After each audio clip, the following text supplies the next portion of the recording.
કરે ભાઈ આ વખત તો ખેતીમાં બરાબર છે નહીં, પાકમાં શેર થયો નહીં ના ડોસી બૂમો પાડે કોક ધંધો કરો પણ લે આવું આ ગામમાં શું ધંધો કરો બીજો કયો ખેતી બેતી બધું નહીં થતું સોના મોના કોને જમ ચોક માર ખબર નહીં પડતી આ ડોશીની કોઈ ખબર પડતી નહીં ને આખો દાડો બસ બખાડા કર કરે છે કે કોમે જો લે ખબર તો હોય અત્યારે કોઈ ચોય કોમ નહીં મળતું અને ચોકણ કોમે જાય હવે મારે કોકનો કોક વેટો કરવો પડશે બીજા તો કોઈને નહીં પણ મને જમાઈના તો જવા દે અને જમાઈને જઈને કહું એવો આઈડિયા મારો ને તો 12 મહિનાનું કરિયોનું ને હરી જાય આવો બાપા આવો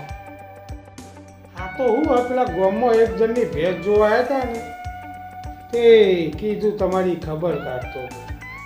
એટલે આવ્યો અમારા ગામમાં ભેંસ તો કણ હતી તને આપવાની છે મને તો કોઈ ખબર નહીં હો આ તો મને સમાચાર મળ્યા હતા કે તમારા ગામમાં એક ભેંસ હાલવાની છે એટલે હું આવ્યો હતો વાયકણ પેલા રહ્યા ને એક મારા ભાઈબંધ એમને કીધું હતું બેસનું એવું તો હું રાખીને તો આવ્યો હોઉં પણ થોડા લોચા પડ્યા એ ભાઈ કે પૈસા રોકડા આપો અને હું લાવ્યો હોઉં 50,000 અને કે 70,000 એટલે 20,000 પડ્યા હોય તો તમારા ભાઈ લેવા આવ્યો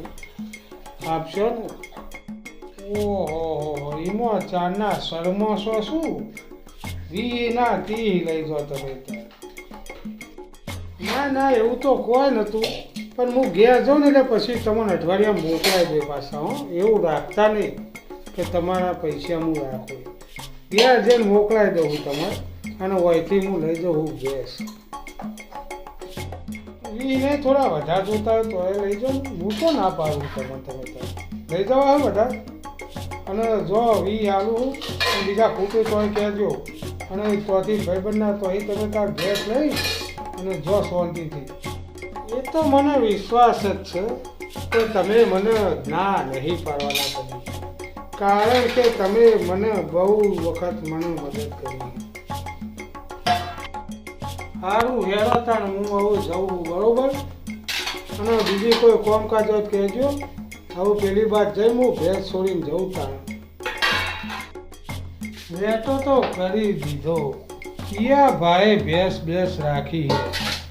આ તો વીનું થઈ ગયું એનું અને મજા આવી ગઈ હવે ડોશી બક નહીં કરે હું લઈ જાઉં કરવાનું અને ત્યાં રાખો ગીધામાં અને ડોશીએ બખાડા ના કરે અને તે ના કરે